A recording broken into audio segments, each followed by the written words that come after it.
When the sun disappeared 100,000 years ago, darkness wasn't just the end of the day. It was a test of survival. Yet those long nights may have transformed ordinary humans into storytellers, innovators, and the architects of civilization itself. Stay with me until the end, because what our ancestors did after sunset may completely change the way you understand human history. Tonight, when the sun goes down, you're going to flip a switch. Light will flood the room, and you won't think twice about it. But for 9% of human history, that switch didn't exist. When the sun set, the world went dark. You couldn't even see your own hand in front of your face. But modern humans almost never experience this. For over 300,000 years, every single one of your ancestors spent roughly half their life in near total darkness. They didn't even have candles for most of that time, just the black sky, the stars, and whatever fire they could keep alive. So, what did they actually do for all those hours? The answer changes everything we think we know about sleep, storytelling, and what it means to be human. Let's start with fire, because fire is the reason any of this was possible. The earliest solid evidence of humans controlling fire comes from Wonderwerk Cave in South Africa, roughly 1 million years ago. But fire didn't just keep people warm. Fire completely restructured the human day. Before fire, our ancestors were like every other primate. When the sun went down, you climbed a tree or found a sheltered spot, and you stayed still. Moving at night meant becoming food. Our eyes are terrible in the dark compared to the predators that hunted us. Leopards, hyenas, wolves, all of them could see just fine. Fire changed that equation overnight, literally. A campfire creates a circle of safety roughly 30 feet in diameter. Inside that circle, predators won't come. Outside that circle, you die.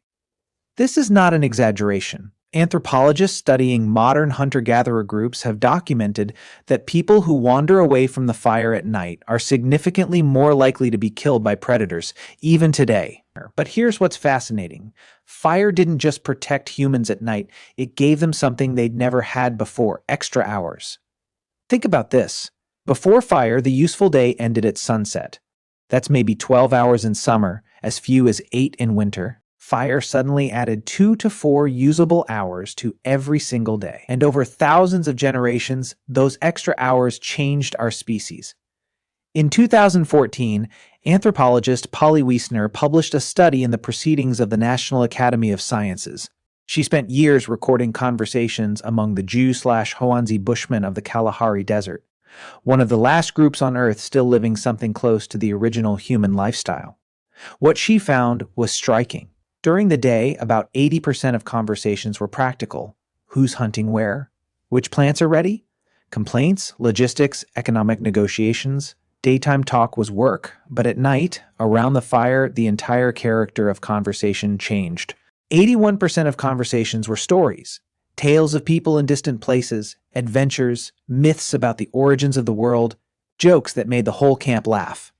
Wiesner argued that firelight conversation is where human culture was born. The campfire was the original theater, the original classroom, the original church. It's where humans learned to think beyond the immediate present and imagine things that don't exist yet. It's where we became us. But the night wasn't just about stories around the fire. There was something else happening, something that scientists only rediscovered in the last 30 years. You were not designed to sleep the way you sleep right now. In 2001, historian Roger E. Kirk published a paper that changed sleep science.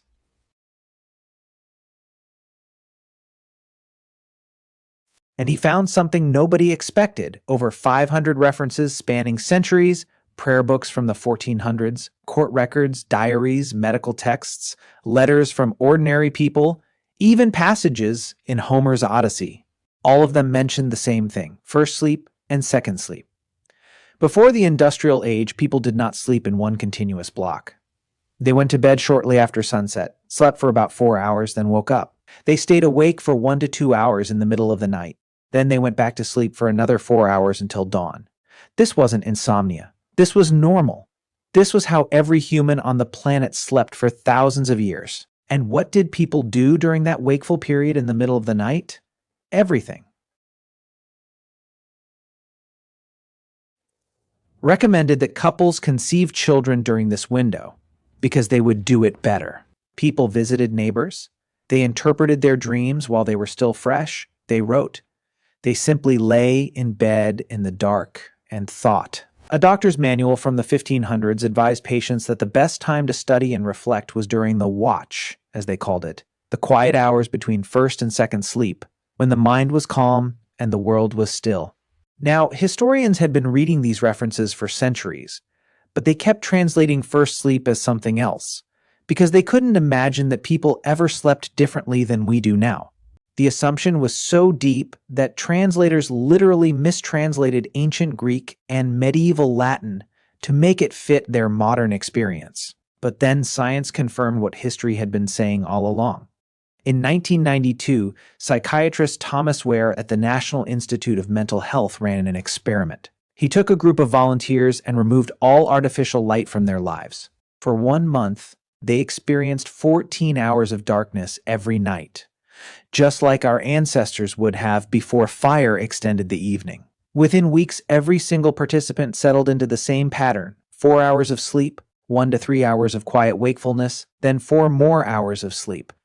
Nobody told them to do this. Nobody suggested it. Their bodies just did it.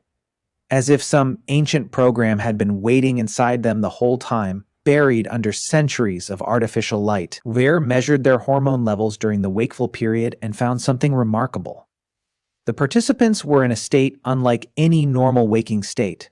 Their brains were producing elevated levels of prolactin, the same hormone released during meditation and after orgasm. They described feeling peaceful, reflective, almost meditative. It wasn't just a gap in sleep. It was its own distinct state of consciousness, one that most modern humans have never experienced. So, what killed it? The answer is simpler than you'd think: light. In the 1600s, cities began installing street lamps. Paris was one of the first under Louis XIV, who wanted to reduce crime. London followed. The night, which had been a place of danger and fear, slowly became navigable. Then came cheaper candles, then gas lamps in the 1800s. Then, in 1879, Thomas Edison commercialized the electric light bulb, and within a generation, the night as humans had known it for 300,000 years was gone. And here's the part nobody talks about. The word curfew comes from the French couvre-feu. It literally means cover fire.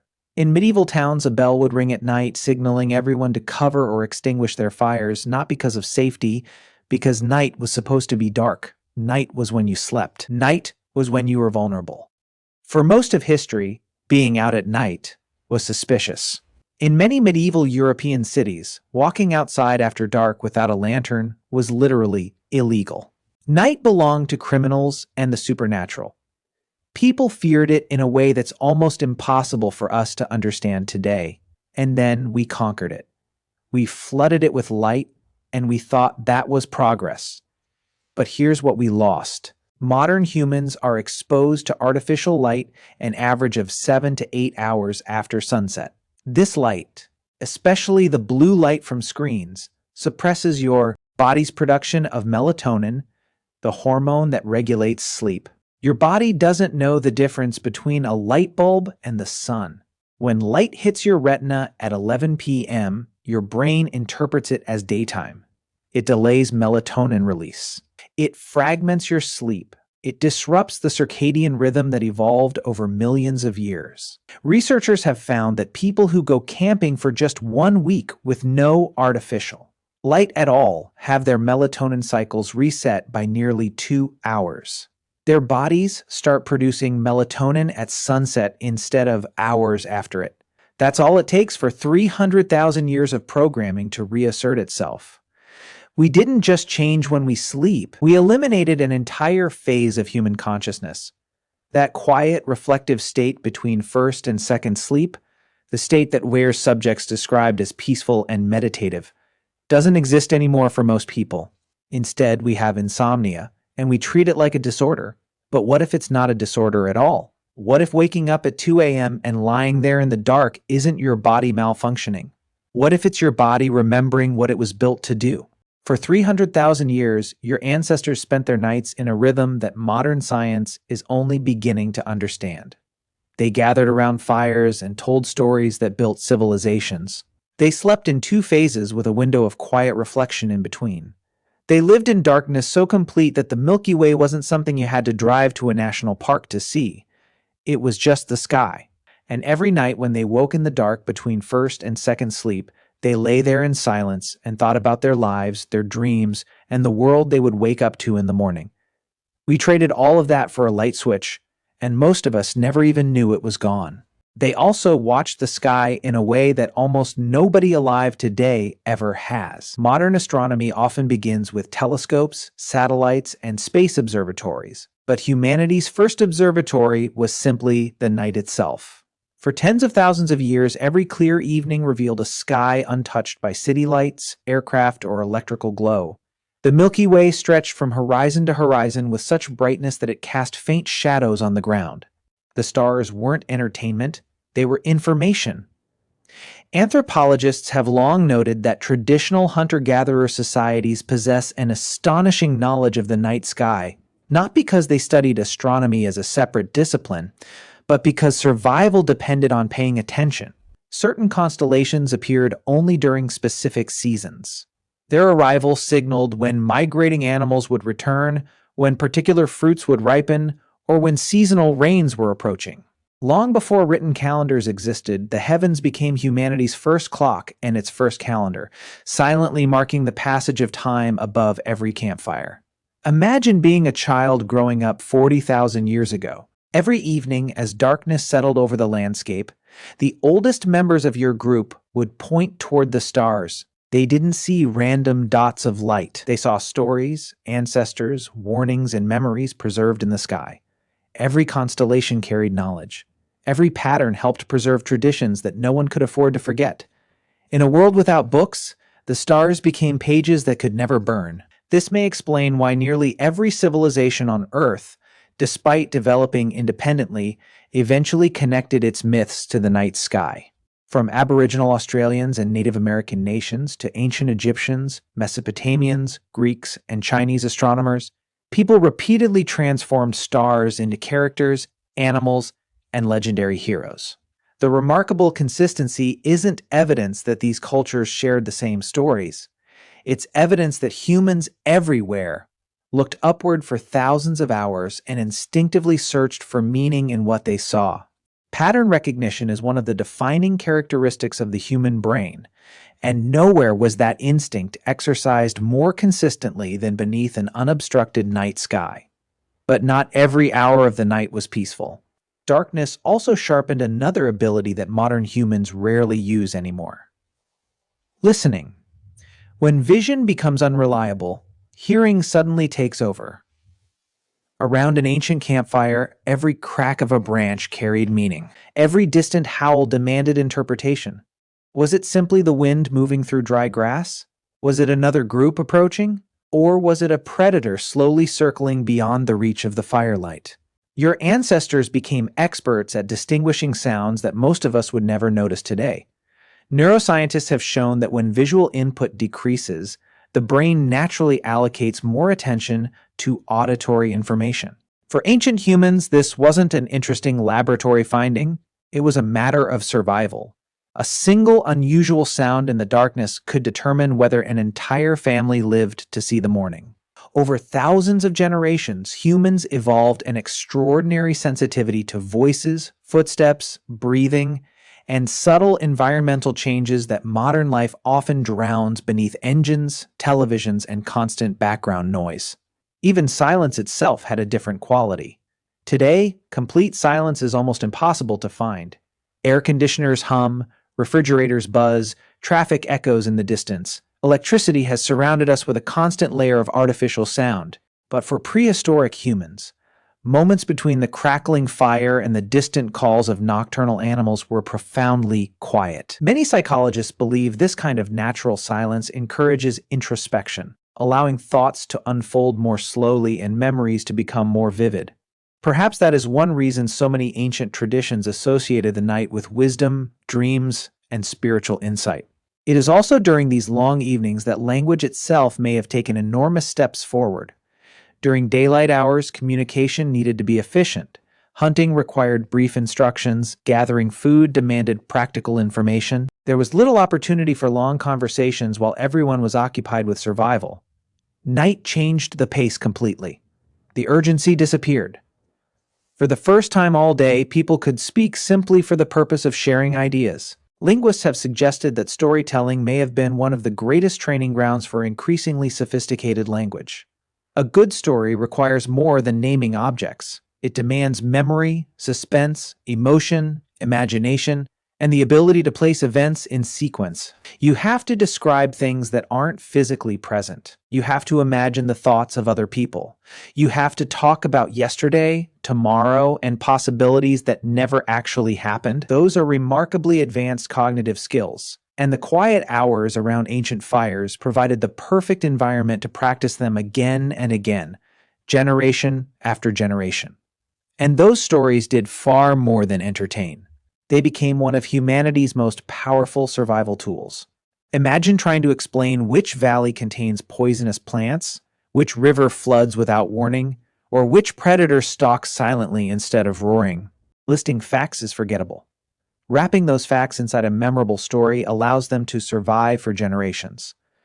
Cognitive scientists have repeatedly found that humans remember narratives far better than isolated information. Long before writing existed, storytelling became the operating system of human memory. Entire libraries of practical knowledge lived inside the minds of elders, preserved not with ink, but with repetition around the fire. This may be why myths from completely different parts of the world often share remarkably similar structures. A dangerous journey, a wise elder, a trickster, a great flood, a heroic sacrifice.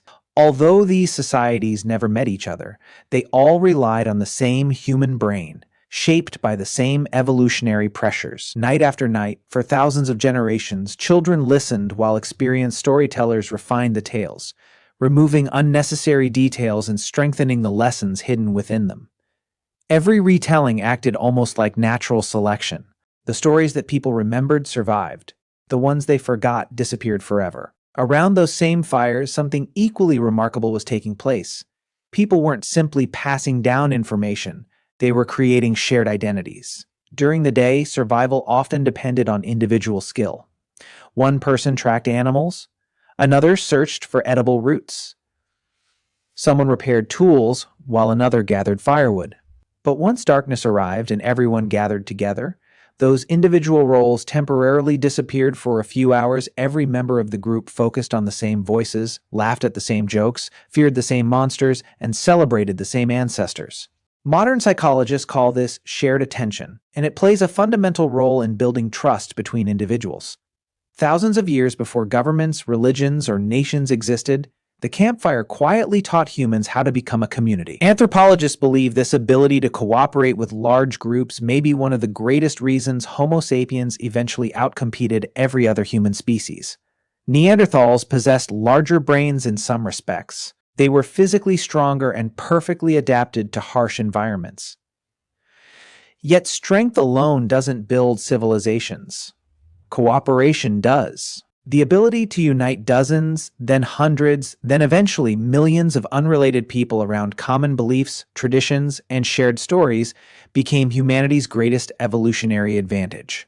And every evening around ancient fires offered another opportunity to strengthen those invisible social bonds. The fire itself demanded constant attention. Unlike modern heating systems, an ancient fire could never simply be ignored. Someone always had to feed it, protect it from rain, and ensure that enough embers survived until morning. Archaeologists studying prehistoric camps frequently find thick layers of ash surrounded by stone hearths, evidence that these fires burned repeatedly over countless nights. Keeping a fire alive wasn't merely convenient. Starting one from scratch using friction or percussion could take considerable time and energy, especially under damp conditions. Allowing it to die completely could mean facing an entire night without warmth, cooked food, protection, or light. That responsibility likely encouraged one of the earliest forms of organized night watches. While some members of the group slept, others probably remained awake, quietly tending the flames and listening for danger beyond the edge of the light. Modern hunter-gatherer societies still demonstrate this pattern. Researchers studying groups such as the Hadza of Tanzania found that throughout the night, at least one or more individuals are almost always awake, not because anyone assigns formal shifts, but because people naturally fall asleep and awaken at different times. Collectively, the group remained surprisingly vigilant without anyone consciously planning it. This accidental system of staggered wakefulness may have been one of humanity's simplest yet most effective defenses.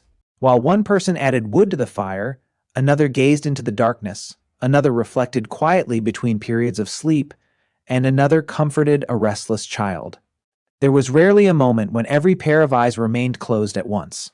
From an evolutionary perspective, this offered enormous advantages. Predators hunting under the cover of darkness rarely encountered an entirely defenseless camp. Somewhere within that circle of firelight, someone was almost always awake, watching, listening, and waiting for the first sound that didn't belong. And perhaps that constant awareness explains another strange feature of the human mind that still exists today. Have you ever wondered why an unexpected sound at night instantly wakes you, even when you're deeply asleep? Why a single creak in the hallway feels so much more alarming at 2 a.m. than it does in broad daylight? Neuroscientists believe the sleeping brain never truly disconnects from its environment. Certain regions continue monitoring sounds throughout the night, almost like a security system that never completely shuts down. This isn't a flaw in our design. It's an inheritance from ancestors who couldn't afford to ignore the faint snap of a branch beyond the firelight. Even children were part of this nightly education. Unlike modern classrooms, prehistoric societies didn't separate learning from everyday life. A child sitting beside the fire wasn't simply being entertained by stories. They were absorbing the accumulated wisdom of countless generations. They learned which animals hunted after sunset, how weather could be predicted by the stars, why certain places should never be entered at night, and how experienced hunters interpreted the sounds echoing through the darkness. Education happened naturally, through observation rather than instruction, and every evening became another lesson in survival. This slow transfer of knowledge may explain something archaeologists have puzzled over for decades. Stone tools changed remarkably slowly for most of human history. Some technologies remained almost identical for tens of thousands of years. That level of consistency suggests knowledge wasn't reinvented every generation. It was carefully preserved. Someone had to teach children exactly how to strike stone at the correct angle, how to shape a spear point, or how to recognize high-quality flint. Those demonstrations almost certainly continued after sunset, when hunting was over and everyone had time to sit together. Firelight illuminated hands remarkably well at close distances, making it possible to teach delicate techniques that daylight hours often left no time for. The night also transformed human emotions in ways we rarely consider. Modern psychology consistently shows that darkness changes how people think and feel. It increases caution, heightens emotional sensitivity, and encourages deeper reflection. For our ancestors, these effects were probably even stronger because darkness carried genuine consequences. Every shadow represented uncertainty. Every unfamiliar sound demanded attention. Living under those conditions for thousands of generations may have helped shape the remarkable human ability to anticipate future dangers before they appear. In other words, some of the anxiety modern people experience today may once have been an extraordinary survival advantage. Yet the fire offered something equally powerful in return: comfort. There is a reason people still gather around fireplaces, bonfires, and campfires, even when they have no practical need for them. Researchers studying human responses to fire have found that watching natural flames lowers blood pressure, slows breathing, and promotes relaxation. One study even observed that participants who quietly watched a crackling fire experienced measurable reductions in stress compared to those observing the same scene without moving flames. It seems that after hundreds of thousands of years, the human nervous system still recognizes fire as a signal of safety. Perhaps that is why people naturally fall silent while staring into flames. Across cultures, across continents, and across thousands of years, humans have described the hypnotic quality of firelight. The constantly shifting patterns demand just enough attention to occupy the mind without overwhelming it. Modern neuroscientists sometimes compare this state to mild meditation, where focused attention gently reduces mental noise. For ancient humans, this wasn't a wellness practice. It was simply another ordinary evening, sitting beside the same source of warmth and protection that had sustained countless generations before them. Dreams, too, carried an importance that is difficult for modern society to appreciate. Without scientific explanations for sleep, dreams were often treated as meaningful experiences rather than random neurological activity.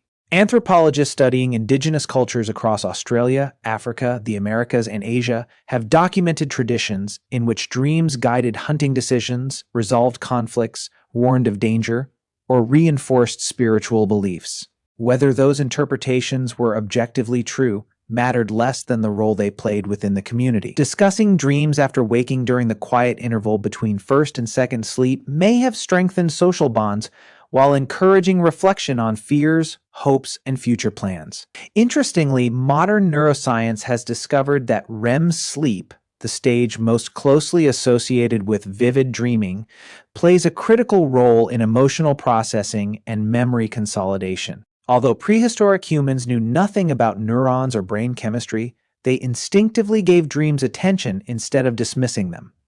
In many ways, they treated the sleeping mind as another source of knowledge worth exploring. That attitude persisted for thousands of years before the modern world gradually separated dreams from everyday life, classifying them as little more than private experiences inside the brain. For hundreds of thousands of years, night was never an empty space between one day and the next. It was where humanity slowed down, gathered together, reflected, and quietly became who we are. Around the glow of a single fire, our ancestors shared stories that preserved knowledge, built trust, taught children, and gave meaning to a world they were only beginning to understand. In the darkness, they looked toward the stars, listened to the sounds of the wilderness, and found time to think in ways that modern life rarely allows. Then, almost overnight in evolutionary terms, we transformed the night. We replaced fire with electricity, silence with constant noise, and darkness with endless illumination. We extended our days, increased our productivity, and conquered the fear our ancestors lived with for millennia. But in doing so, we may also have left behind something far less obvious: an ancient rhythm that shaped the human mind for over 300,000 years.